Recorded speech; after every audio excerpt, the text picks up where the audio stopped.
우리 크리스천들은 매일 하나님의 은혜로 살아가는 참으로 복된 자들입니다.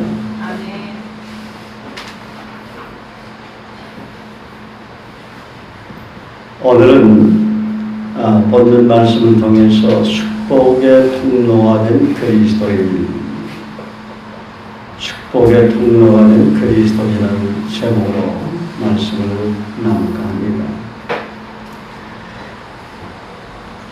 우리가 잘 아는 이야기죠. 물이 귀해서 오염된 물만 먹고 살던 아프리카 콩고 사람이 미국 여행 중에 호텔에 묵게 되었습니다. 아프리카에 살다가 수도가 없는 아프리카에 오랜 세월 동안 살다가 미국 호텔에 와보니까 너무 좋고 의리의리한 거예요. 그런데 수도꼭지를 돌리니까 자기 나라에서는 안 나오는 깨끗한 물이 계속 한없이 쏟아지는 겁니다. 그러자 이분이 이렇게 생각을 했어요. 야, 내가 저것을 우리 아프리카 콩고 고향에 선물로 가야 되겠다. 이 저것만 있으면 물 걱정은 없어지겠다. 그래서 렌치를 사가지고 와서 수도꼭지를 뜯어내가지고 가방에 넣고 고향으로 돌아왔어요. 그리고 동네 사람들, 여러분 여기 나오십시오. 제가 이제부터 우리 동네 물 문제를 해결하겠습니다 하며 수도꼭지를 돌렸어요. 어떻게 되겠습니까? 아무것도 나오지 않았죠. 무슨 얘기입니까? 물이 많이 저장된 수원지와 불이 된 수도꼭지는 아무런 의미가 없다는 것입니다. 우리는 축복의 근원이신 하나님과 연결되어 있어야 합니다. 그럴 때 날마다 예수님을 통해서 하나님께서 우리에게 풍성한 은혜를 부어주시는데, 하나님은 특별히 태초의 말씀이 계시냐, 말씀으로 천지 만물을, 우리 사람을 창조하셨기 때문에 반드시 우리가 하나님의 말씀과 연결되어 있을 때 풍성한 복을 부어주시는 것입니다. 우리 이 권사님이 절절하게 조국과 민족을 위해서 기도를 하셨어요. 자금의 이 시대의 현실을 바라볼 때 너무 암울하고 소망이 없고 미래가 없는 것처럼 보입니다. 그렇지만 여러분에게 누가 소망을 주었습니까?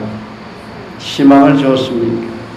여러분의 안에 계신 그리스도께서, 성령께서 여러분에게 삶의 소망을 주고 희망을 주고 힘들고 어려울 때 격려해주고 또 위로해주고 여러분의 작은 한숨까지도 기억하시고 여러분이 고민하며 괴로워하고 있는 그 문제를 하나님 앞에 갖고 나아가 기도할 때 내가 모르는 그런 가운데서 해결해 주시는 것을 우리는 보게 됩니다. 나 자신을 볼 때는 때로는 희망이 없어요. 내가 하나님 앞에 잘못 행한 것, 성령을 따라 살지 않았을 때, 하나님 의지하지 않고 내 생각, 내 고집대로 살았을 때 그 과정과 결과를 생각하면 나에게는 도무지 소망이 없어요. 내 자신을 볼 때. 그렇지만 우리에게 힘이 되고 격려가 되고 기쁨이 되는 것은 내 안에 계신 그리스도께서 나의 삶을 가장 선한 길로, 가장 베스트한 길로 인도하신다는 그분의 선한 목적과 의지가 내 안에서 일하시기 때문에 우리에게 소망이 있는 것입니다.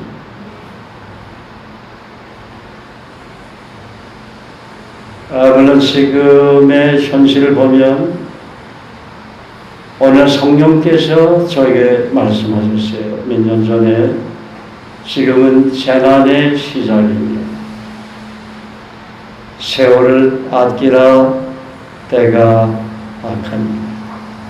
이전보다 더 많은 재난이 우리에게 오고 있습니다.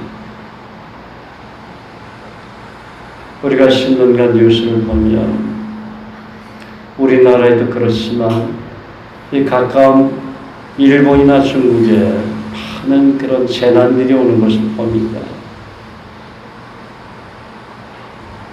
어제도 그 태풍이 일본에 와서 지금 일본을 지나갔는지 안 지나는지 모르지만 많은 일본 사람들이 피해를 보고 있고 두려워하며 떨고 있다는 그런 기사를 보았습니다.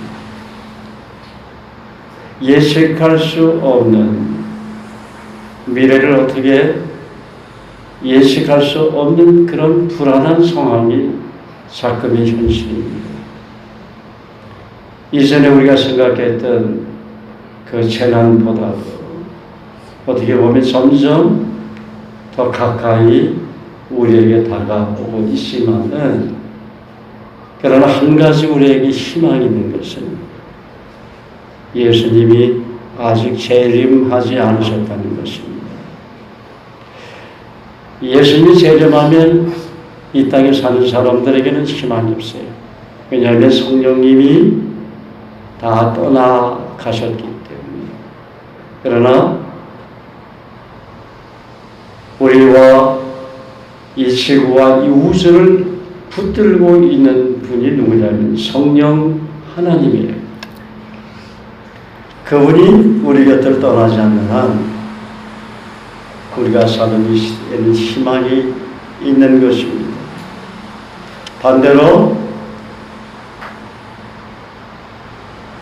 나 자신의 죄성과 육체의 소욕과 안목의 정욕과 이생의 사랑, 옛성품, 변화되지 않는 그런 예습과 나의 내면에 육신적인 그런 이기적인 성품들이 잠재되어 있어서 활동하는 영역이 지금부터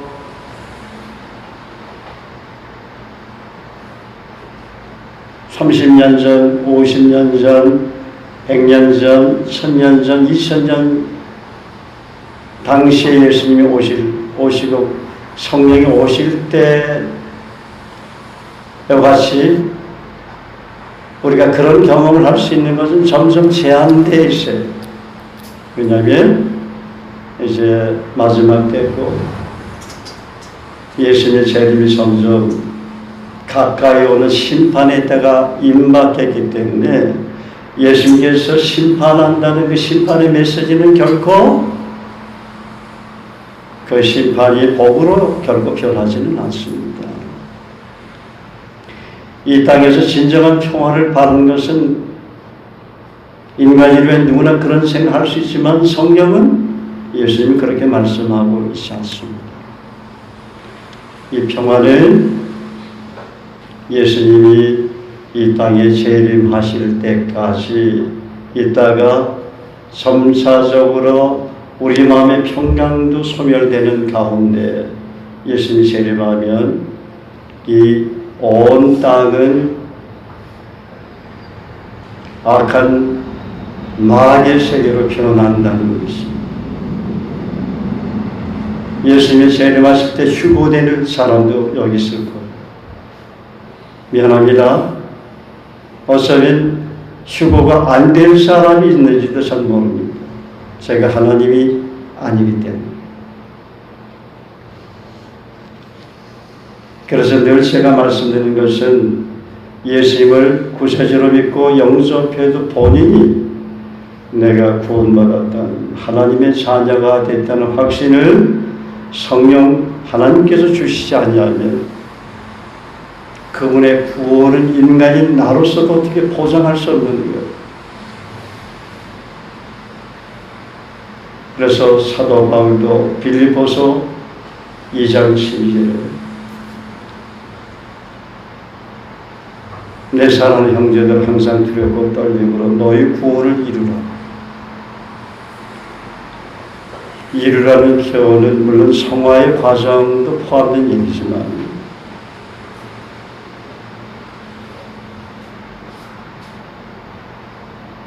오늘 여러분이 하나님의 은혜로라는 찬양을 특성 우리 찬양대로 세죠. 넉넉하게 들어가게 된다는 거죠. 하늘나라.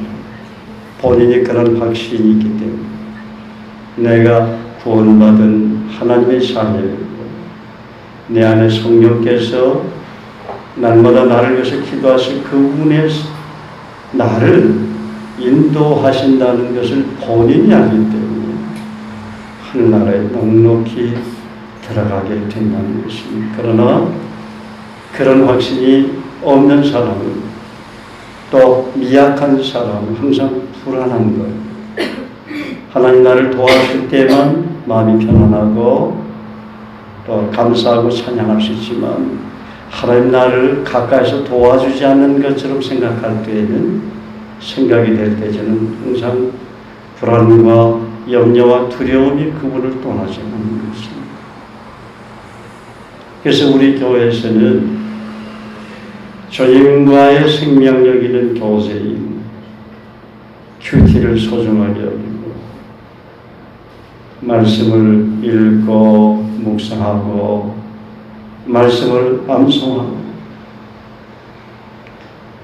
또 그 말씀대로 순종하는 삶이 또 교회 머리 대신 그리스도를 중심으로 하나님의 교회 주신 그런 비전과 또 목표에 한 사람 한 사람 서로 각자 나눠지지 않고 분리되지 않고 하나님의 거룩한 뜻을 쫓아 교회를 통해서 하나님께서 하시고자 하는 일, 교회를 통해서 하나님의 영광을 받으시는 그 일에 연합해서 우리가 팀워크를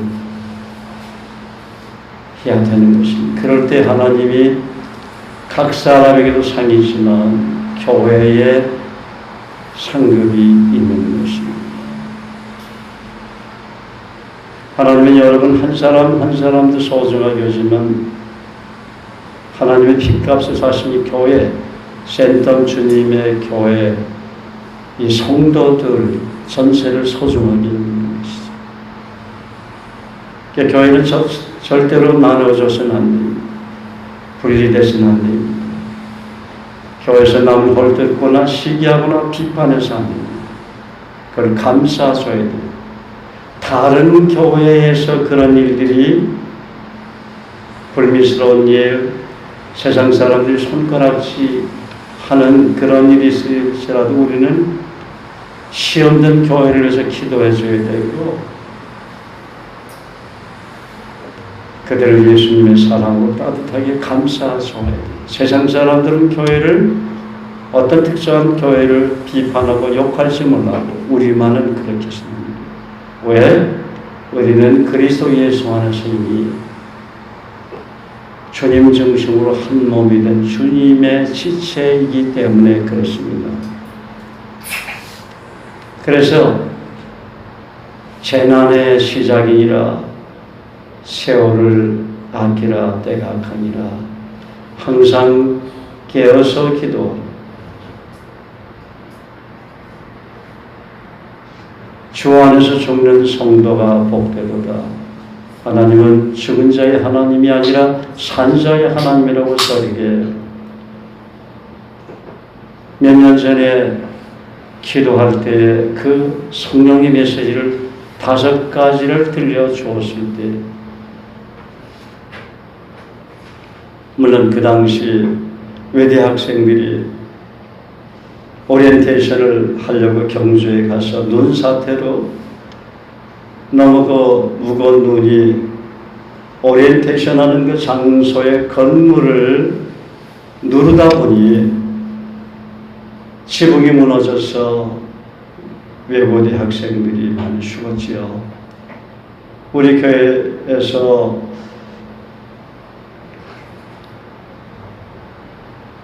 이전에 많은 외고대 학생들이 우리 교회에서 거듭나고 변화돼서 선교사들도 되고 목사도 된 사람들이 여러 명 있어요. 또 그 당시에 우리 또 은연이도 외고대학교 학생인데 1학년인데 이상하게 우리 이 권사님이 내일 오리엔테이션이라고 하는데 너 가지 마라 하는 그 이야기를 해주고 싶더래. 왜냐하면 그 아이는 좀 함께 어울리는 거 좋아하고 또 뭐 교제하는 거 좋아하니까 분명히 앞자리에서 있었을 거라는 거예요. 그래서 이상하게 그 은연의 마음속에 가지 말아야 되겠다. 엄마 말에 순종해야 되겠다는 마음이 오더라는 거예요. 만약에 그 아이가 순종을 안 했으면 세상에 없는지도 모릅니다. 그것은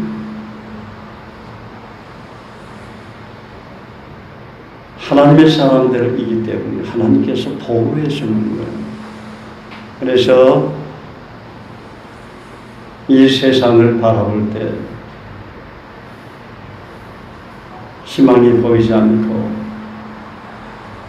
미래가 불안하게 보이는 적금의 현실일지라도 우리 안에 계신 그리스도, 교회를 위해서 아직까지 교회를 붙들고 기도하고 교회 함께 하시는 그리스도께서 재림하시지 않나 희망이 있다는 것을 믿으시기 바랍니다.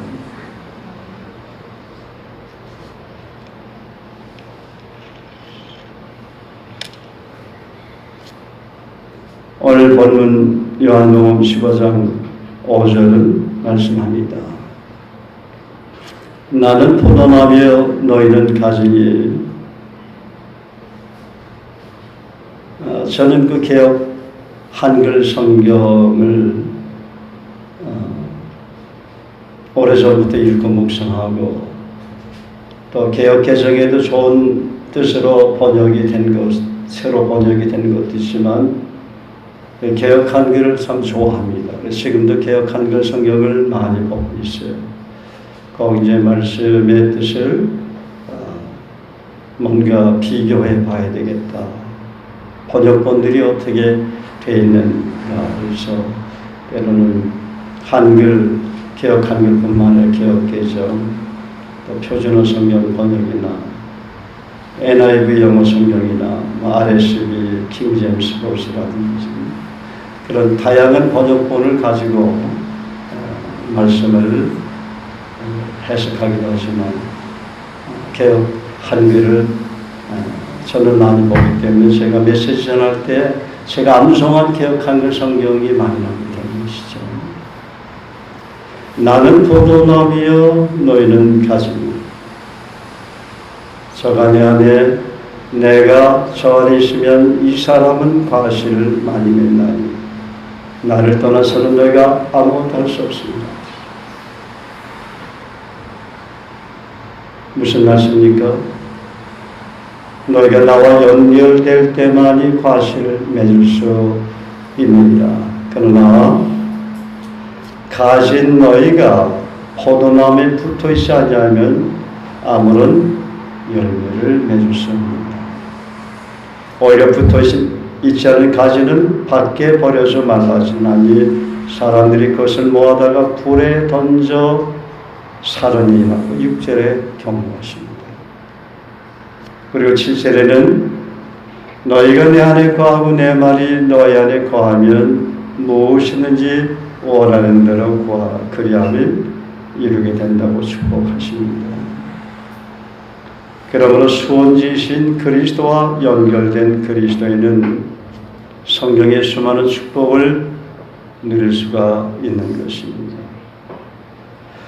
우리가 잘 아는 야고보서 1장 17절 말씀도 확실하게 증언해 주지 않습니까? 각양좋은 사와 온전한 선물이 빛들의 아버지께로부터 내려오나니 그는 변함도 없으시고 회전하는 그림자도 없으십니다. 저와 여러분들의 삶이 말씀을 그대로 믿는 믿음 안에서 하나님과 연결되어 하나님이 예비해 놓으신 각양전원사 온전한 선물 풍성하게 받아들이는 축복의 통로로 사용되어질 때 그분은 하나님과 동의하는 삶을 살아가는 그리스도인이라고 할 수가 있을 것입니다. 그러면 그리스도인이 축복의 통로로 쓰임받는 이유는 무엇이고 축복의 통로로 귀하게 쓰임받기 위해 성경은 우리에게 어떻게 가르치고 있습니까? 첫째 질문의 그 이유는 복의 근원이 되었기 때문입니다. 하나님은 아브라함을 부르실 때 너는 복의 근원이 될 것이라고 창세기 12장 2절에 기억하는 성경은 말씀하고 있습니다. 내가 너로 큰 민족을 이루고 내게 복을 주어 내 이름을 상백케 하리니 너는 복의 근원이 될지라. 개역 개정에도 너는 복이 될지라고 말씀합니다. 복의 근원이 된다는 말이나 복이 된다는 말은 동일한 뜻을 내포하고 있습니다. NIV 성경에는 하나님께서 반드시 그렇게 하신다는 의지적인 하나님 자신의 의지적인 동사 I will이 3번이나 나오고 반드시 내가 너 또한 복이 될 것이라는 You will be blessing으로 강하게 표현되어 있습니다. 여기 보면 I'll make you into a great nation will이 한번 나오죠. And I will bless you. 2번 I'll make your name great. 그 다음에 마지막에 And you will be a blessing 이렇게 나오죠.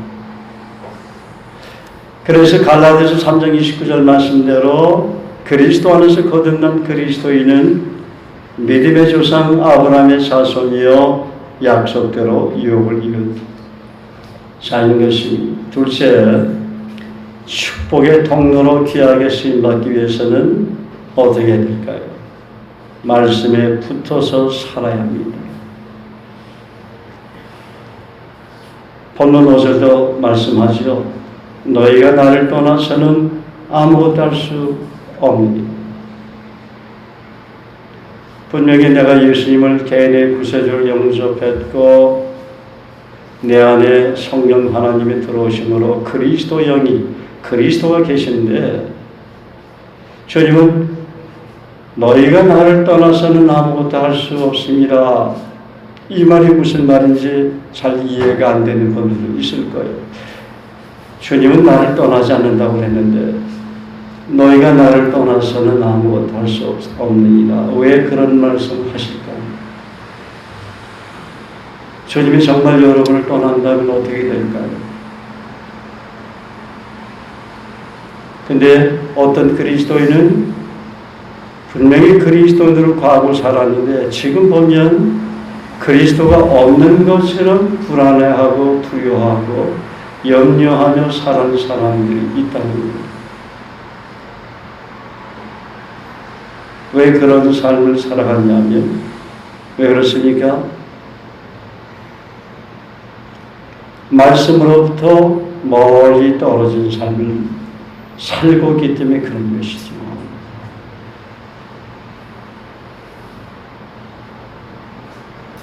내가 말씀에 깊이 들여지고 말씀을 깊이 묵상하면서 그 말씀대로 순종하는 삶을 살 때는 그렇지 않아요. 그러나 말씀에서부터 점점 멀어진 삶을 살게 되면 그리스도가 어디 계십니까? 세례 요한은 구약시대 마지막 선지자지만 그분은 자기 사촌 동생인 예수님을 메시아라고 증언하러 온 선지자였어요. 그런데 헤롯 왕에 의해서 감옥에 갇혔을 때는 오실 그이가 당신입니까? 하고 질문하고 있다 하는 거예요.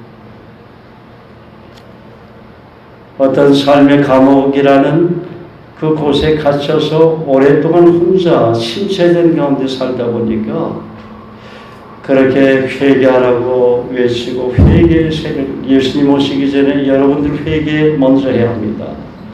그렇게 회개의 세를 베풀던 세례 요한도 자기가 외쳤던 메시아 그리스도가 메시아일까 하는 그 사실에 대해서 의심하게 되었다는 거예요. 그래서 여러분이 교회에서 이렇게 교제 가운데 함께 주님 섬긴다는 것이 큰 복이라는 사실을 믿으시기 바랍니다. 여러분의 믿음을 독려해주고 격려해주고 무엇이 잘못됐는지 책해주고 때론 잔소리하고 싫은 소리 하는 사람이 있다는 것은 감사해야 합니다. 인간은 혼자서 살아갈 수 없어요. 사람이 짜도 서로가 이렇게 서로 의존하는 상태에서 서로를 위해서 배려하고 또 잘못된 것은 책망하고 교정하고 성경도 모든 성경은 하나님의 감동으로 된 것으로 교훈과 책망 성경을 대서 많은 교훈도 우리에게 주시지만 책망하라고 말하고 있습니다. 그런데 혼자서 성령의 책망을 받으면 좋은데 성경 읽고 묵상하다가 성령의 책망을 받으면 그 이상 좋을 게 없는데 그것이 안 되니까 사람을 통해서 책망하는 것입니까? 성령의 사람을 통해서 책망하는 것. 때로는 어린아이를 통해서도 책망하잖아요. 아이들을 통해서도 책망을 받는 어른 그리스도인들이 많이 있어요. 정신 못 차리니까. 내 아이들이 그런 말을 하면 신기해서 웃지만 부끄러워요. 그 아이 안에 성령님이 계시기 때문에 책망하는 거죠.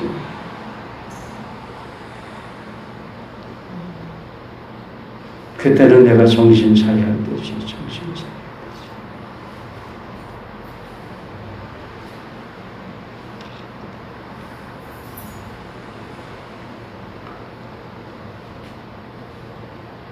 왜 말씀을 깊이 묵상해야 합니까? 말씀을 깊이 묵상할 때 깨달아지면서 성령의 기름 부심이 흐르기 때문이죠. 말씀을 깨달으면 깨달을수록 성령의 지혜도 새롭게 생기고 성령 충만하게 됩니다. 성령 충만하게 되면 성령에 이끌려 살게 돼요. 성령에 이끌려 사는 삶이란 성령께서 주관하시는 삶. 성령께서는 무엇이 옳고 그런 것인지를 잘 아십니다. 무엇이 나에게 유익이 되고 해가 된다는 것을 잘 아십니다. 여러분의 현재의 여러분의 모습을 한번 쭉 돌아보시고 점검해 보세요. 각 사람에게는 각기 다른 현재의 모습을 갖고 있습니다. 여러분 내면에 지금 어떤 생각들이 스쳐 지나가는지도 한번 생각해 보세요. 여러분 내면에 어떤 작은 지진들이 여러분을 불안해하고 두렵게 하는지를 생각해 보세요. 어떤 문제 때문에 고민하고 괴로워하고 있습니까? 이제는 그런 문제로 고민하고 괴로워하지 않는데 왜 그런 문제가 여러분을 괴롭게 하고 있습니까? 성령께서는 여러분을 도와주는 헬퍼예요. 공급자예요. 치료자예요. 평강의 하나님이에요. 언제나 여러분과 함께하는 분이에요. 그분은 각양 좋으면서 온전한 퍼펙트한 좋은 선물을 여러분이 날마다 주시기를 기뻐하는 분이에요. 그분은 여러분의 필요에 대해서 여러분 자신보다 더 잘 압니다. 근데 그랬던 하나님이 왜 지금은 안 그런가? 첫째는 여러분에게 책임이 있는 거예요. 뭔가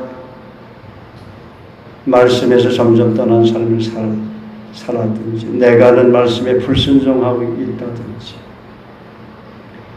하나님 말씀과 연합되지 않는 삶을 살았든지, 그 말씀을 피해, 어떤 특정한 말씀은 왠지 피하고 싶은 아간처럼 뒤에 숨기고 있다든지, 그런 것들이 한두 번 있다고 해서 주님은 그렇게 냉정하게 고개를 돌린다는 그런 작은 부정적인 자기만의 어떤 잘못된 생각이 표출된 하나님 보실 때 경건하고 거룩하지 못한 쓰레기 같은 그런 냄새나는 것들이 조금 쌓이니까 쓰레기장으로 변해서 성령에 도저히 그 죄 문제를 처리하지 않으면 해결할 수 없기 때문에 그렇게 되는 것입니다. 그 믿음입니다. 그래서 하나님을 원망하십니다. 원망하고 싶으면 여러분이 잘못된 것을 하나님 앞에 회개하세요. 하나님은 저와 여러분의 어떤 문제도 다 해결해 주실 수 있는 분이에요. 한 번씩 얘기하시면 이 물컵에 물이 깨끗한 물이 있는데 여기에 만약에 음식 쓰레기가 들어있다고 합시다. 어떻게 이것을 먹겠습니까? 버려야죠. 오염이 된 물을 먹는 사람들은 아무도 없어요. 하도 물이 오염이 됐기 때문에 인도스강이나 아프리카 같은 데 가면 그 물도 없어서 못 먹어서 먹긴 하지만, 그래서 우리 선교사들이 가서 우물도 파주고 그러지 않습니까? 내 안에 깨끗한 물이 가득 쌓였을 때는 하나님이 일하지 않았습니까? 반드시 일하십니다. 그래서 항상 나 자신을 돌아봐야 돼. 남 탓할 것 없이. 내 자신을 말씀으로 체크하고 검증하는 그런 성숙한 교사가 여러분 자신 되어야 돼요. 여러분 자신은 여러분 자신이 검증해야 돼요. 무엇으로? 하나님 말씀으로. 기도로. 자신의 삶을 돌아보고 내가 어떤 얘기에 불순종했는가? 그것은 여러분만이 알 수가 있어요. 여러분의 삶의 현장을 속속들이 여러분을 쫓아다니면서 파악해보지 않는 한은 저는 몰라요. 그러나 하나님은 아십니다. 사람에게 보이지 아니하려고 은밀히 자기를 숨길 수 있겠느냐? 나 여호와가 말하노라. 나는 천지에 충만하지 아니하느냐. 사람은 속을지 몰라도 하나님은 절대 속지 않습니다. 사람들은 여러분의 생각을 리딩 못할지 모르지만 하나님은 여러분을 읽고 있어요. 그 성령 하나님이 여러분에 계시다면 그것은 내가 심은 대로 좋은 것을 심으면 좋은 열매가 나타나는 것이고 나쁜 것을 심으면 나쁜 열매들이 나타납니다. 그것은 이미 하나님이 정하신 자연의 법칙이죠. 이것을 깨달은 사람은 빨리 돌아서는 사람, 그런 사람이 지혜로운 사람입니다. 돌아서지 아니하면 여러분에게 화가 됩니다. 분명히 나는 복된 자고 행복한 자입니다. 왜 하와 재앙이 나에게 오고 내 문제가 이렇게 해결이 안 되는가? 많은 세월이 지나서 나중에 깨달은 그때는 이미 시간이 늦은 거예요.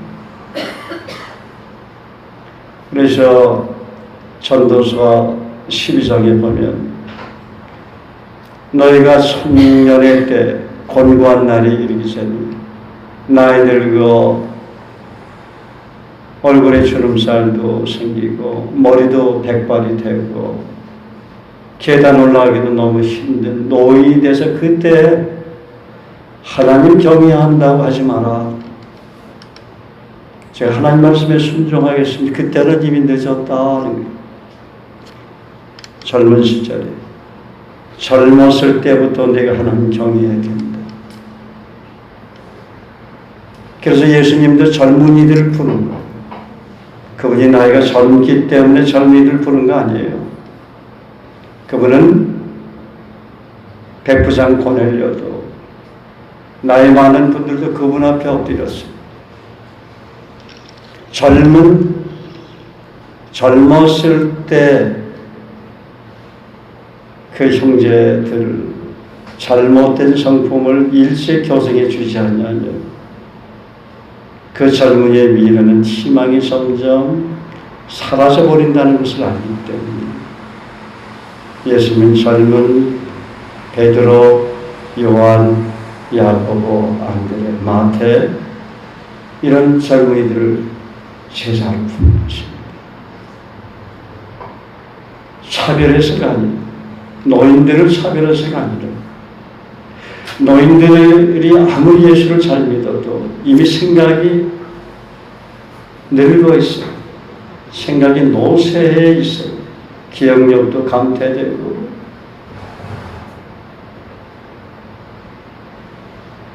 얼마 전에 제 아내가 급해서 이제 나가는데 볼일 보러 나가는데 타는 냄새가 나는 거예요. 이제 얘기하는 게 당신이 불을 켜고 나가는 거예요. 그 렌즈가 막 그렇게 다가오는데 거기다 또 뭘 올려놨더라. 그 냄새가 나니까 가서 저도 그럴 때가 있으면 제 아내가 또 끄고 젊었을 때와 달라요. 그래서 6학년 이상 되면 정신 차려야 돼요. 6학년, 7학년은 정신 차리십시오.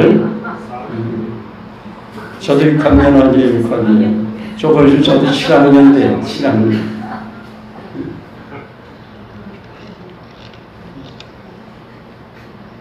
되면 지금부터 열심히 주님 따르지 않으면 7학년 돼서 희망이 더 생긴다. 그렇잖아요.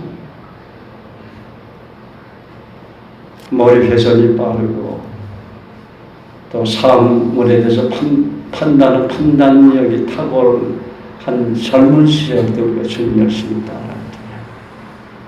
인정하시면 아멘 하시기 바랍니다. 또 젊은이들 시간이 많다고 늦잠 부리지 말아요. 게으름 피지 말아요. 여러분이 영적으로 성장하고 성숙한 그리스도인 시간이 그렇게 많은 게 아니에요. 어떤 젊은이는 열심히 주님 따르다가 주님을 떠난 형제자매를 내가 많이 봤어요. 처녀 때는 그렇게 열심히 주님 섬기지만 결혼하니까 또 변하더라고요. 주님 열심히 그래서 한동안 그런 말대로 해서 처녀의 믿음은 결혼해봐야 돼. 남편에게 매이고 자식에게 매이고 환경에 매이니까 처녀 때 그렇게 열심히 주님 따르던 자매들이 세상 사람이나 별반 없더라고요. 열매가 되지 않았기 때문에.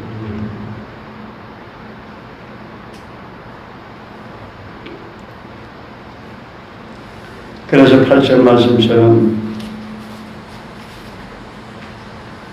하나님 말씀에 붙어서 사는 그리스도인은, 그 말씀에 순종하는 그리스도인들은 열매를 맺는 복된 삶을 살게 된다 말씀하고 있는 것이죠.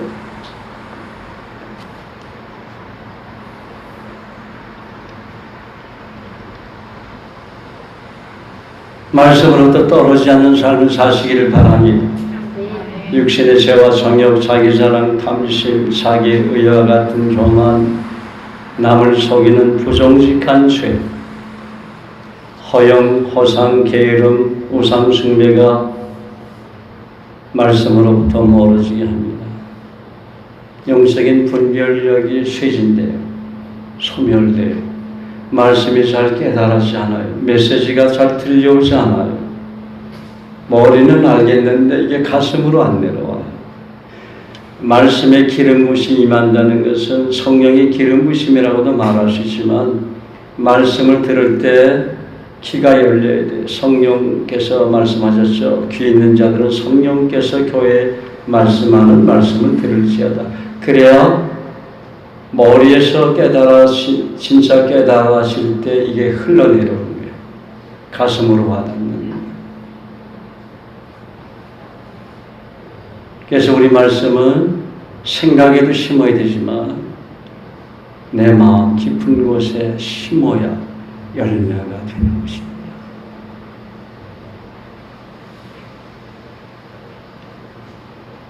사단은 말씀으로부터 멀어지는 그분의 허물과 죄를 항상 노림으로 병들게 하는 것이죠. 그래서 우리 그리스도인께서 기도해야 되고 항상 자신을 돌아보고 점검해야 되지 않습니까? 영적인 지도자나 멘토와 교제하면서 체크해보고 평가해야 되지 않습니까? 혼자 스스로 교정하고 말씀과 기도에 깊이 뿔을 내리는 경건한 하나님의 사람이 된다는 건 쉬운 일은 아니에요. 그렇죠? 그래서 히브리서 13장 17절은 권고하는 것입니다. 너희를 인도하는 자들에게 순종하고 복종하라. 그들은 너희 영혼을 위하여 경성하기를 자신들이 청산할 자인 것 같이 하니라. 그들로 하여금 즐거움으로 이것을 하게 하고 근심으로 하게 하지 말라. 그렇지 않으면 너에게 유익이 없느니라. 여러분에게 어떤 형제나 자매 영혼을 붙여줄 때는 여러분이 도울 수 있기 때문에 붙여주는 것입니다. 여러분이 누군가에게 복음을 전할 때 여러분에게 맡긴 사람입니다. 그만큼 그 형제나 자매가 복음을 전하지 아니하면 안 되기 때문에 하나님 붙여주십니다. 또 복음 전한 사람들 가운데 양육을 하도록 부담을 주신 영혼은 여러분이 길러야 되는 것이에요. 여러분이 낳은 자녀를 여러분이 기르듯이.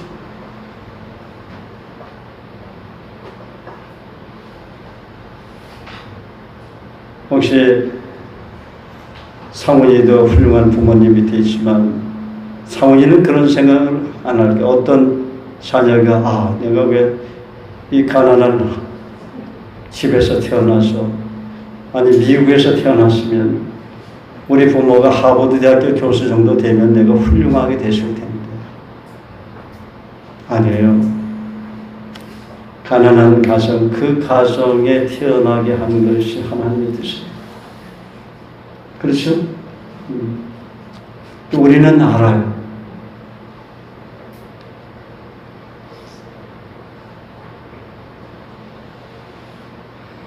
그래서 모든 것이 자기가 쌓아놓은 것을 어떤 사람은 누리기도 하고 어떤 사람은 쌓아놓은 것 때문에 자꾸만 황충이 생깁니다.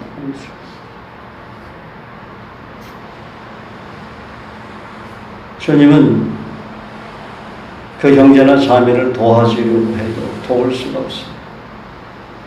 썩은 냄새가 나는 황충입니다. 어떻게 주님이 간섭할 수 있어요? 스스로 깨달아서 썩은 냄새는 쓰레기들을 치워야 돼요. 왜 그런지 아십니까? 하나님이 우리 인간에게 자유의지를 주었기 때문에 그래요. 그렇지 않으면 자유의지를 주지 않았다면 아담과 하와가 선악과에 손을 대도록 하나님 허락하시겠습니까? 그래 안 그래요? 그만큼 아담과 하와의 자유의지라는 그 인격을 존중했기 때문에 그 스스로가 선악과를 따먹지 말라. 그래야 내가 정령 주의란 그 말씀에 순종할 수 있는 자유의지 주었기 때문에 아담과 하와를 존중했기 때문에 그에게 맡긴 거예요. 그래서 우리도 주님께 맡기지만 하나님도 우리에게 많이 맡기시는 거예요. 얘가 어떻게 그 문제를 해결하는가? 얘가 어떻게 그 문제를 스스로 풀어나가는가?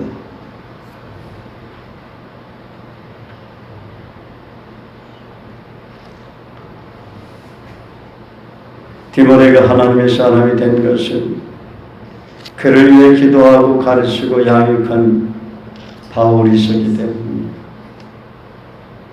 의사 누가복음과 사도행전을 집필하게 된 것은 리더십인 바울과 함께 선교 현장을 동행하면서 바울을 통해 배우고 경험한 것이 토대가 되었기 때문에 성령께서 감동을 주심으로 쓸 수 있었던 것입니다. 배우지 않고 경험하지 않고 남을 가르치고 양육한다는 것이 쉬운 일 아닙니다. 그래서 바울은 빌립보 교회에 이런 말씀을 했지 않습니까? 너희는 내게 배우고 받고 듣고 본 바를 행하라. 그리하면 평강의 하나님이 너희와 함께 계시라.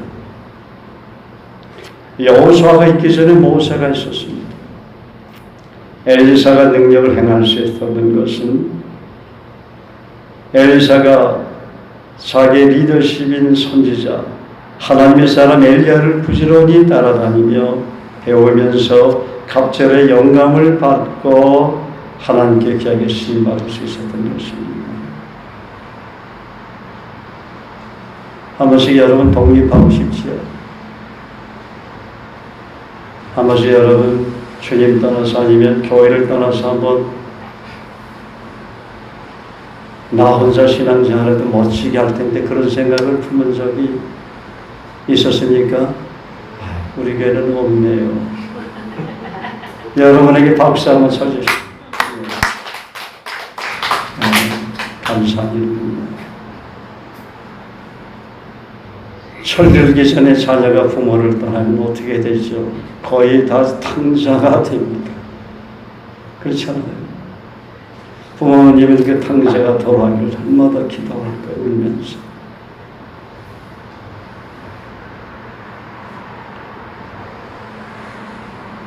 제자들은 배와 금을 가족까지도 하나님 앞에 내려놓고 3년이나 오직 예수님은 바라보고 부지런히 따라다니면서 배우고 훈련받았기 때문에 사람 낚는 업으로 세상을 변화시킬 수 있었습니다. 그러므로 영적인 리더십이나 멘토가 있는 사람 행복한 사람입니다. 내가 행복해 다른 사람들에게 그 행복을 나눠줄 수 있지 않습니까? 그 영적인 기쁨과 행복의 통로를 통해서 사람들이 변화되는 것입니다. 본문 9절에서 14절은 말씀에 붙어있는 삶을 살 수 있는 방법에 대해 주님은 말씀하십니다. 아버지께서 나를 사랑하신 것 같이 나도 너희를 사랑하였으니 나의 사랑 안에 거하라. 내가 아버지의 계명을 지켜 그의 사랑 안에 거하는 것 같이 너희도 내 계명을 지키면 내 사랑 안에 거하리라. 내가 이것을 너에게 이루면 내 기쁨이 너희 안에서 너희 기쁨을 충만하게 하려 함이라. 내 계명은 곧 내가 너희를 사랑한 것 같이 너희도 서로 사랑하라 하는 이것이니라. 사람이 친구를 위하여 자기 목숨을 버리면 이보다 더 큰 사랑이 없나. 너희는 내가 명하는 대로 행하면 곧 나의 친구라. 주님께서 9절에 아버지께서 나를 사랑하신 것 같이 나도 너희를 사랑하였으니 나의 사랑 안에 거하는 말씀은 아버지 하나님의 아가페 사랑의 어떠하심을 주님은 보았고 깊이 경험했고 나도 아버지 하나님의 그런 사랑으로 너희를 사랑했기 때문에 나의 사랑 안에 거하고 지금 제자들에게 말씀하고 계시는 것입니다. 하나님의 사랑은 깊이 경험해 보지 않으면 그 사랑을 전할 수 없습니다. 사랑은 경험만큼 나눌 수 있지 않습니까? 군대 생활도 해본 사람이 나누지요. 사랑도 해본 사람이 나누고, 그렇죠?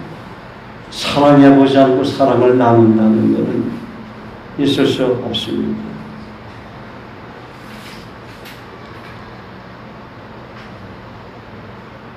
사랑은 경험한 만큼 나눌 수 있습니다. 제가 말씀드리는 그 사랑은 아가페 사랑을 말씀드리고 있는 것인데 그 사랑을 나눌 수 있는 통로가 내 안에 계신 그리스도로부터 흘러나오기 때문이죠.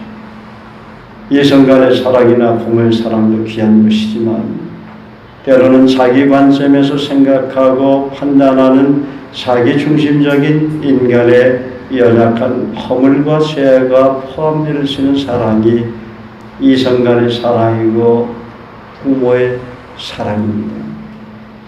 그러나 하나님의 사랑은 내 중심이 아니라 내 속에 계신 그리스도로부터 말씀으로부터 흘러나와야 되는 것이에요. 나로부터 나온 사랑은 사랑의 모습인 것처럼 보이지만 아가페 사랑의 참모습은 아닙니다. 아가페 사랑은 상대방에게 감동을 주는 사랑입니다. 그 사람의 눈빛만 봐도 그 사랑이 전달됩니다. 여러분이 저를 정말 사랑하는 눈빛으로 한번 쳐다봐 주세요. 여러분의 눈빛을 보고 저분이 나를 사랑하지 않은 저를 알 수가 있어요. 여러분도 그렇죠? 저도 사랑이 부족한 사람이지만 우리 형제 자매들 이렇게 볼 때 내가 지금 그리스도의 사랑을 품고 그 형제나 자매를 바라보지 않지 제가 알아요. 그렇죠? 그리스도의 사랑이 나타날 때만이 아가페의 사랑으로 바라볼 수가 있고 섬길 수가 있는 것이에요.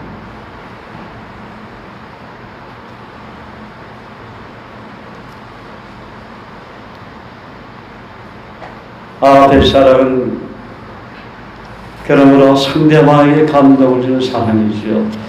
그 사람의 눈빛만 봐도 그 사랑이 내게 전달됩니다. 예수님을 핍박하고 대적하고 못을 박던 강박한 사람이 아니라면 그 사랑이 전이 될 수밖에 없는 것. 한 번씩 하나님께서 그 사랑을 부어주시면 성령으로 거듭난 그리스도인이라면 누구나 그 사랑을 나타낼 수가 있습니다. 그 아가페 사랑이 여러분에게 얼마나 나타내었는가 하는 것을 여러분이 스스로 점검할 수 있죠. 여러분 과거를 돌아보세요. 그러면 그 사랑을 경험한 사람은 자기도 모르게 어느 날 누군가에게 그 사랑을 전했던 것을 볼 수 있게 되고 자매님에게서 예수님을 보았습니다. 그런 고백을 듣게 되는 것이죠. 여러분 그런 얘기 들으면 기분 좋죠? 그렇죠? 그런 얘기를 자주 들으면 너무 기쁘죠.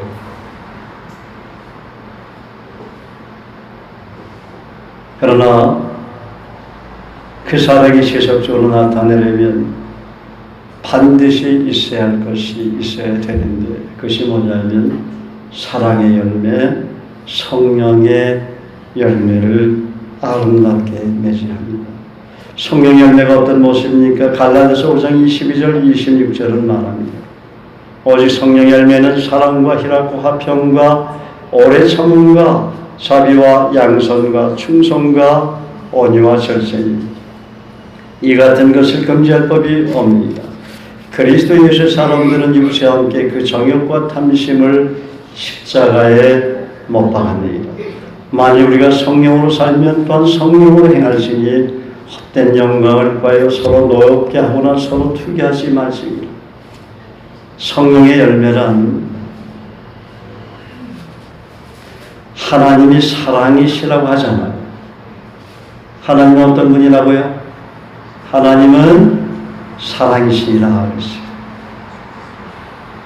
하나님은 빛이니라고도 말씀하셨고 하나님은 사랑이시니라 그렇게도 말씀하셨어요.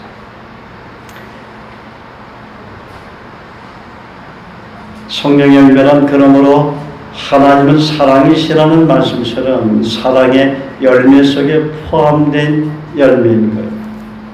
사랑해야 희락 기뻐할 수 있고 사랑해야 거리낌이 없는 좋은 인간관계로 사람들과 화평할 수가 있고 사랑해야 묵묵히 오래 참을 수 있고 사랑해야 긍휼히 여겨야 할 사람들에게 자비를 베풀 수가 있고 사랑해야 양선 즉 남을 속이지 않고 어질고 착한 마음을 갖고 섬길 수 있고 사랑해야 쉽게 작은 일이든 큰 일이든 죽게 하듯 충성이라는 성령의 열매를 맺을 수가 있고 사랑해야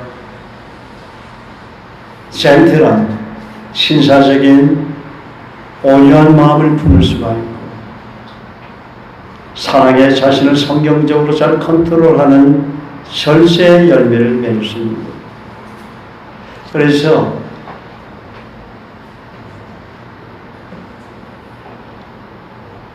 그리스도 예수 사람들은 육체와 함께 그 정욕과 탐심을 십자가에 이미 못 박은 사람들이고 헛된 영광을 구하거나 서로 노엽게 하거나 서로 투기하지 않고 성령으로 살고 성령님의 인도하심을 따라 사는 사람들입니다. 그래서 아가페의 사랑을 하려면 먼저 주님과 생명력 있는 교제를 통해 아가페의 사랑을 늘 공급받는 가운데 나의 모난 성품을 교정하고 아름답게 개발해 나가야 되고 영혼들을 위해서 그리스도의 마음을 품고 중보기도 하면서 하나님 나라의 지경을 넓혀 나가기 위해 복음 전하고 제자 삼으셨던 예수님의 삶과 인격을 본받아야 합니다. 그리고 주님처럼 영혼들을 끝까지 사랑해야 합니다. 무슨 일을 하든 죽게 하듯 해야 합니다. 그럴 때 내가 돕는 사람들 가운데 그분의 사랑 안에 깊이 거하는 분들이 열매로 나타납니다. 내가 아버지의 계명을 지키면 내가 돕는 분들 가운데 아버지의 계명을 지키며 사는 사람들이 많이 나타나게 됩니다. 그리고 말씀에 순종할 때 큰 기쁨이 있습니다. 여러분, 누군가에게 기쁨을 전달할 수 있는 사람이 된다는 것, 그것처럼 행복한 것은 없습니다. 제가 지난주 금요일 저녁에 우리 교회 카톡에 띄었던 메시지입니다. 그날 금요일 저녁 큐티 예배를 마치고 배고픈 외국인들을 밤늦게 찾아가 예수 사랑의 빵을 그냥 그리스도인으로서 나누어 주는 시간을 우리 지체들과 함께 가졌습니다. 그 빵을 받는 12시가 너무 배가 고프거든요. 대부분 클럽에서 식사를 안 줘요. 너 혼자 해결해라 합니다. 냉정하죠. 주는 클럽도 있지만 항상 가보면 저녁 8시 보통 7시서부터 미군들이 올 때는 뭐 낮에도 일하죠. 클럽에서 외국인들이 러시아 사람들이나 필리핀 사람들이 일해요. 형제들이나 그런데 보통 그 다음날 아침 6시, 7시 손님이 갈 때까지 근무해, 일해. 8시까지 있으면 8시까지, 손님이 갈 때까지, 9시까지 있으면 9시까지 한 사람이라도 놓치지 않으려고. 그러니까 12시가 넘으면 슬슬 배가 고파 오는 거예요. 밤새도록 일하고 새벽까지, 아침 새벽까지 늦게까지 일하던 외국인들은 집에 가면은 금방 또 잠이 안 와요. 너무 피곤해도 잠이 안 오잖아요. 그러다가 뭐 러시아나 아니면 필리핀에 있는 가족들과 채팅하다 보면 뭐 11시, 12시, 1시 때 잠드는 아이들도 있고, 그러다 보면 한 4시에는 일어나야 돼. 늦어도 5시에는 일어나서 그때 화장하고 준비하고 가면은 밥을 먹을 시간이 별로 없어요.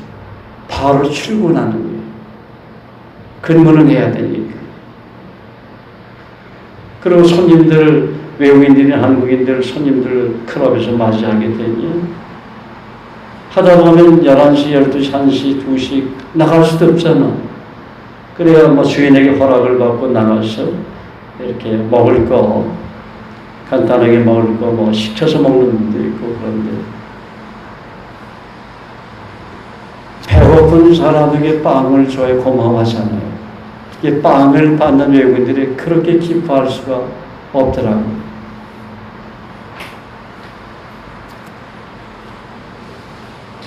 받는 자보다 주는 자의 기쁨이 더 충만함을 실감할 수가 있었습니다.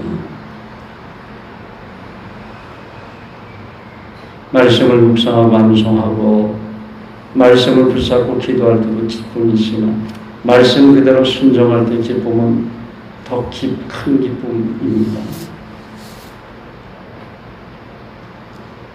그러므로 우리 크리스천들은 오직 하나님 그분의 말씀으로 인하여 기뻐하고 순종함으로 더 큰 기쁨을 누리는 복된 사람입니다.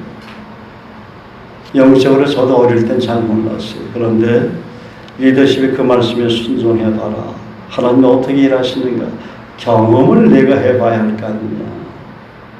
그래서 순종하기 어려운 영역을 리더십의 말대로 순종해 보니까 그 기쁨이라는 건 이루 말할 수 없더라고요. 여러분이 그리스도인으로서 정말 주님 주시는 큰 기쁨을 경험해 보려면 말씀에 순종해 봐야 합니다.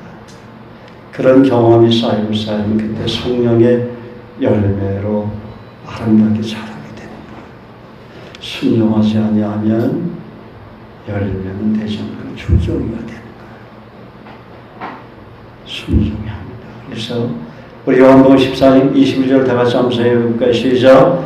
나의 계명을 가지고 지키는 자라야 나를 사랑하는 자니 나를 사랑하는 자는 내 아버지께 사랑을 받을 것이요 나도 그를 사랑하여 그에게 나를 나타내리.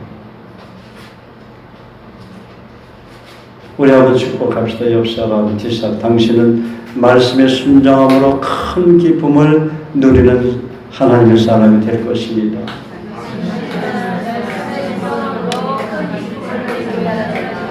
당신은 하나님의 사람입니다. 당신은 말씀의 순종함을 통해서 큰 기쁨을 누리는 사람입니다. 당신을 사랑하고 존경합니다. 할렐루야, 할렐루야.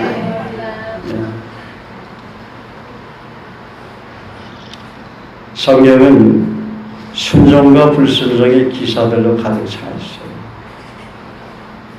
순종을 선택하면 복이 된다고 하시죠. 그래서 구약의 말씀 쭉 보면 그런 기사가 얼마나 많이 나옵니까? 그런데 이스라엘이 불순종을 선택하면 화가 되었지 않습니까? 창세기 16장 8절에서 11절을 보면 어느 날 하나님이 아브라함과 사라의 관계가 안 좋은 그런 관계에 있었어요. 그래서 하갈을 부르는 장면이 나와요. 하갈이 사라의 눈을 펴서 도망갔기 때문에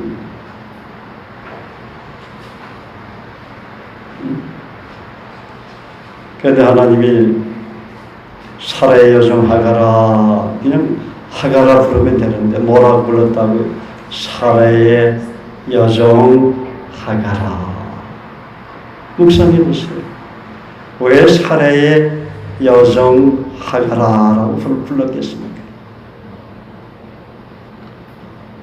내가 어디서 왔으며 어디로 가느냐?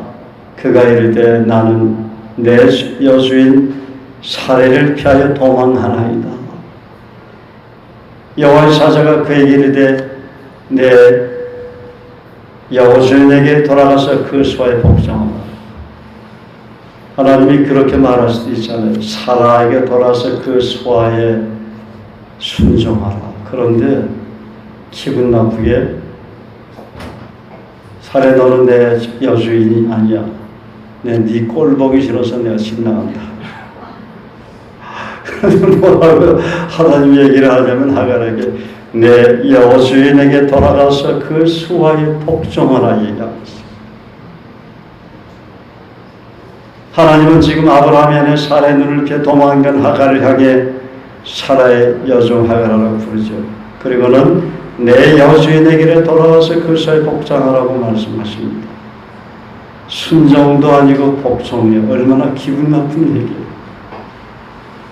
순종하는 말도 기분 나쁜데 복종하는 말은 좀 센 말 아니에요.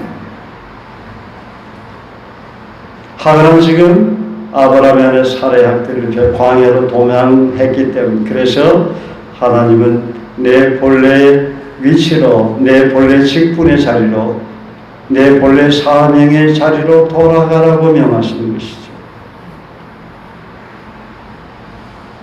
아니 나를 학대하는 죄인으로부터 도망갈 수도 있잖아. 근데 돌아가서 복종하라고 하나님은 그렇게 명하십니다. 그리고 하갈의 이름을 부를 때 너의 주인이 지금 누구인가에 대해 명확히 손을 긋고 부르십니다. 너의 주어는 주어. 누구인지에 대해서 분명히 클리어하게 일깨워줍니다. 너의 주인은 아브라함이 안에 사라다.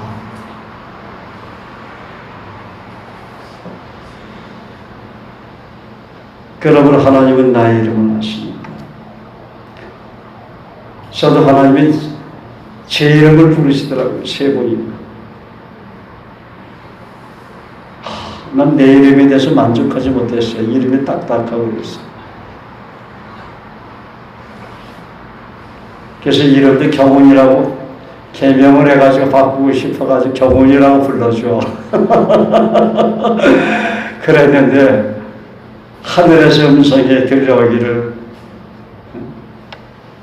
내 이름을 부르시더라고요. 명확하게. 하나님 내 이름은 아닙니다. 여러분도 하나님이 여러분의 이름을 부르신 적이 있죠?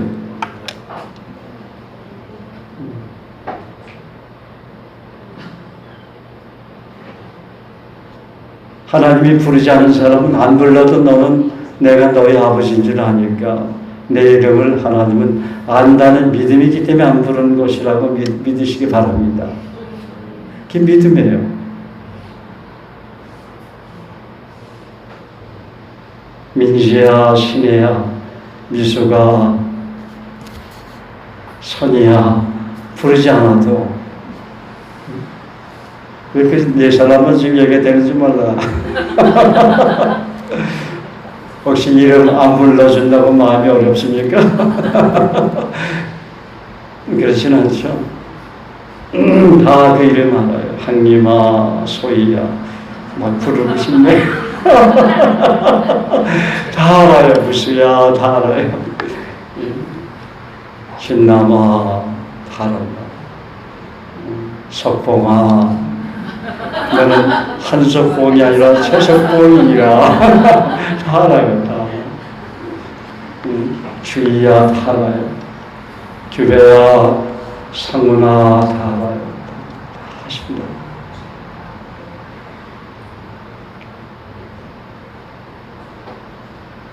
속속들이 다 하십니다. 그러나 때로 나를 부를 때 내 위치와 직분이 어느 소아에 있는지 일깨워주시기 위해서 살의 여종 하가라 라고 부르실 때가 있습니다. 그리고는 내 여주인에게로 돌아가서 그 소아에 복종하라고 명령하십니다. 우리 크리스찬들이 때로 사회생활이나 직장생활 하다가 주위 사람이나 상사로부터 인격적인 대우를 받지 못하고 소외당하고 모멸과 핍박을 받을 때가 있습니다. 그렇다고 그 사람들 보기 싫다고 하갈처럼 주인으로부터 도망가야 합니까? 직장을 나와야 합니까? 도피가 때로는 피난처럼 생각될 수 있지만 그렇지 않습니다. 잘못하면 직장 생활이나 사회생활에 적응하지 못하고 오랫동안 영화, 도망자의 신세로 전락할 수 있어요.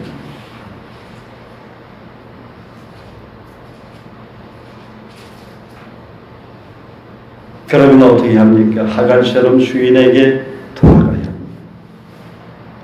하갈은 지금 주인 사라의 여종이기 때문에 자신에게 맡겨진 직분, 사명에 최선을 다해야 하는 것입니다. 그렇게 하는 것이 하나님 앞에 올바른 태도죠. 하나님은 창조주이시고 모든 것을 주관하시고 섭리하시는 전능하신 하나님이십니다. 하나님은 공의로우시고 하나님 하시는 일에는 후회함이 없으십니다. 하나님 지금 하갈을 위로하시고 하갈이 임신한 그 아들 또한 축복하십니다. 아브라함의 아내 사라만 특별히 기억하는 거 아니에요.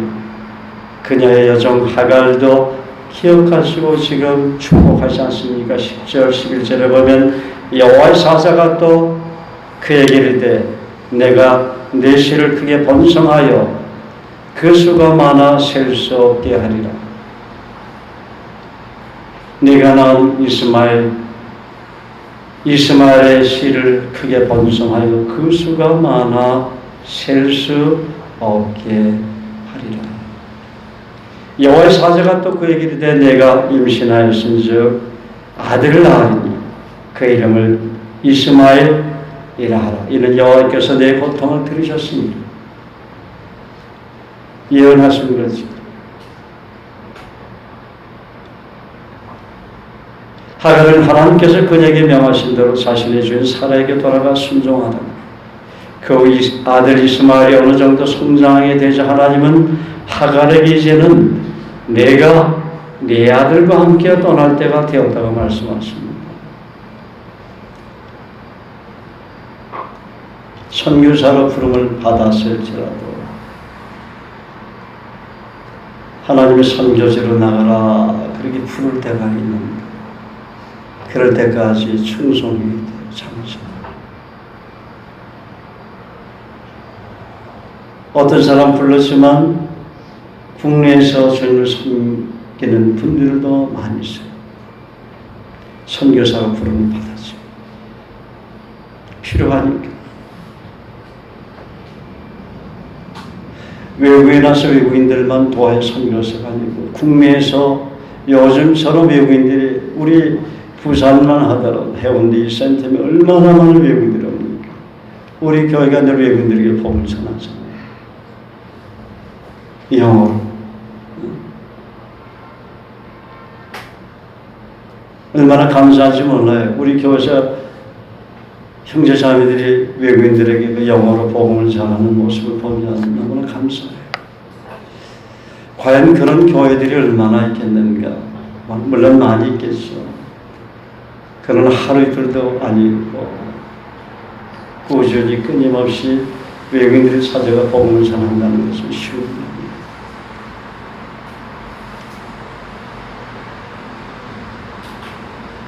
하갈의 그때가 이때가 하나님께서 그 어려웠던 환경을 벗어나 새로운 것으로 인도해 주시라고 계획하신 하나님의 때 카이로스의 은혜를 입는 시점이었어요. 하갈은 그때 비로소 하나님께서 환경 가운데 무엇을 배우기를 원하시는지를 깨닫게 된 것입니다. 하나님의 주권 속에 내가 있다는 것을, 그 사실을 깨달을 때 올바른 선택을 하게 됩니다. 하나님의 주권을 인정하는 삶은 하나님의 주어가 된 삶입니다. 하나님의 주어가 된 삶은 하나님께서 나를 부르신 사명에 살아야 좀 하갈처럼 응답하고 순종하는 종입니다. 지금은 하갈이 여종의 위치에 있으면서 주인의 눈치를 살피고 순종하는 삶을 살아야 하지만 그 과정을 축복으로 알고 감사하며 인내한다면 하나님 앞에 좋은 크레딧이 쌓여서 하나님의 때 업그레이드가 되어 어느 날 갑자기 지인들이 놀랄 정도로 상향 조정될 것입니다. 그래서 내가 주어가 아니라 주님이 주어가 되는 삶을 사시기를 바랍니다. 우리가 살다 보면 뭔가 나 자신의 환경으로부터 벗어나 도망치고 싶을 때가 있습니다. 그러나 하나님 가르치기를 원하는 두 가지 사실이 있습니다. 첫째, 하나님께서 내게 가르쳐 주시기를 원하는 것을 내가 깨달을 때 하나님은 사막과 같은 사면초가의 환경도 오아시스 환경으로 변화시켜 주신다는 것입니다. 둘째, 만약 그 가르침을 배우기 전에 도망을 가면 그 교훈을 배우게 되기까지 또 다른 내용을 당하게 된다는 것입니다. 그래서 평소 스님과 성령이 읽는 교제 헌신함으로 성령의 음성을 듣는 인격적인 성장이 우선순위가 되어야 영적인 분별력에서 깨닫게 됩니다. 그래서 우리 교회에서 늘 여러분들이 하고 있는 기본적인 그리스도인의 삶, 주님과의 교제, 말씀을 읽고 묵상하고 암송하고 그 말씀을 순종하는 배식이 중요한 이유가 여기 있습니다. 배식의 삶이 훈련되어지면 영적으로 성장하게 되면서 성령께서 영적인 통찰력을 주십니다. 여러분, 영적인 통찰력이 하루아침에 생겨나는 게 아닙니다. 어린아이가 지혜가 아무리 있을지라도 어른을 따라잡지 못해요. 그러므로 날마다 예수님께만 시선을 고정시키는 훈련을 해야 합니다. 내가 영적인 시야로 주님을 똑똑히 볼 때 나는 나 자신과 관계되는 것들을 명확하게 체크하고 검증할 수 있는 것입니다. 우리가 잘 아는 잠언 4장 23절은 축복을 맞는 걸림돌은 마음이다, 그렇게 말하고 있어요. 무릇 지킬 만한 것 중에 더욱 내 마음을 지키라. 생명의 근원이 이에서 남이라. 제가 한번 이런 말씀을 드린 적이 있죠.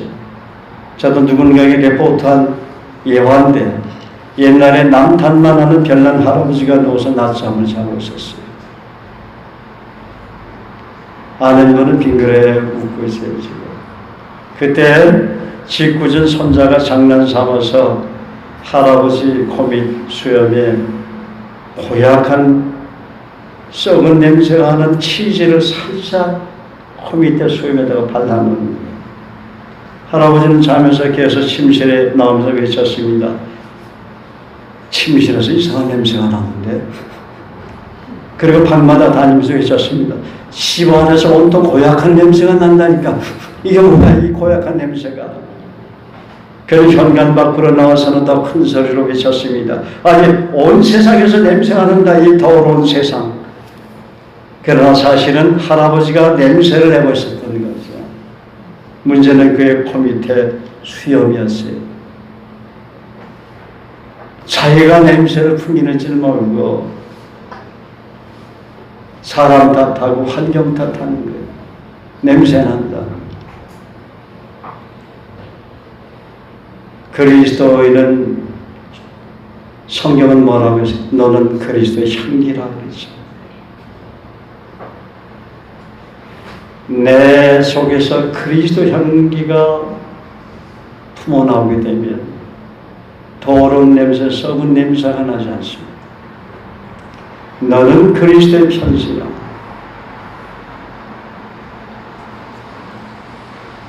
너는 그리스도의 아름다운 신부라.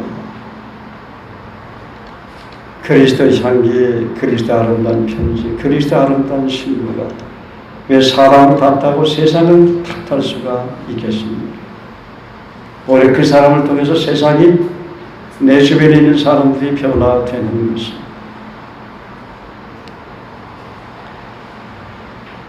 그래서 모든 문제의 원인은 대부분 세상이나 다른 사람에게 있는 것이 아니라 바로 우리 자신에게 있는 것입니다. 그래서 모든 축복의 기초는 마음속에 올바른 생각, right thinking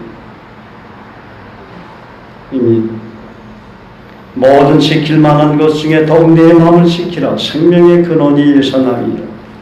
사도 바울도 너희는 이 세대를 본받지 말고 오직 마음을 새롭게 함으로 변화를 받아 하나님의 선하시고 기뻐하시고 온전한 뜻이 무엇인지 분별하도록 하라고 말했습니다. 그러므로 내 자신의 새로운 변화와 성장은 하나님 말씀을 통해 마음을 새롭게 할 때 건강하게 자라게 되는 것입니다. 빌립보서 4장 8절은 다음과 같이 말합니다. 그때로 형제들아 무엇이든지 참되며 무엇이든지 경건하며 무엇이든지 오래며 무엇이든지 정결하며 무엇이든지 사랑받을 만하며 무엇이든지 칭찬받을 만하며 무슨 덕이 있든지 무슨 기림이 있든지 이것들을 생각하라.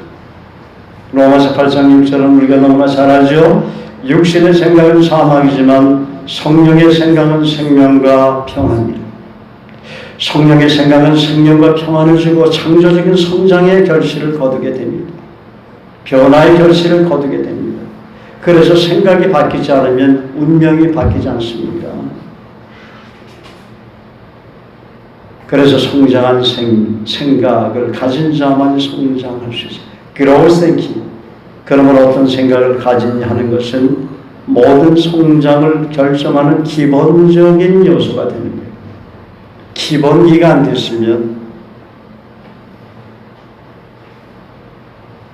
실패할 수밖에 없는 거예요.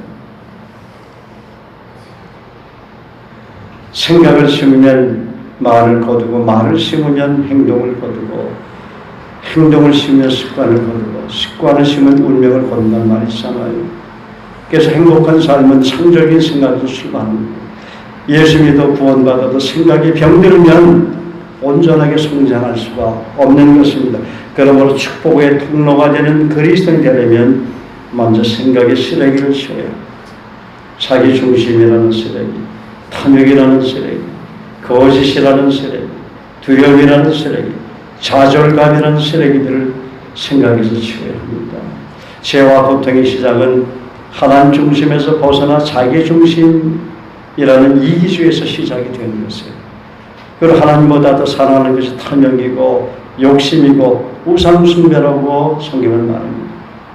하나님은 우리의 필요는 채우시지만 욕심은 물리치십니다. 미움은 기도줄을 막히게 하는 더러운 오물과 같습니다. 영적 성장의 가장 큰 장애물은 또한 두려움입니다. 그러므로 주님은 두려워 말라. 내가 너와 함께 함이라고 말씀하십니다. 낙심은 그리스도를 가장 무기롭게 하는 사단의 전략입니다. 하나님은 오직 강하고 담대한 자를 쓰십니다. 주님은 축복의 통로가 되는 성숙한 그리스도의 모습을 오늘 본문 요한복음 15장 13절과 14절에 우리에게 결론적으로 다시 가르치십니다. 다 같이 읽어보겠습니다. 시작. 사람이 친구를 위하여 자기 목숨을 버리면 이에서 더 큰 사랑이 없나니 너희는 내가 명하는 대로 행하면 곧 나의 친구라. 아멘.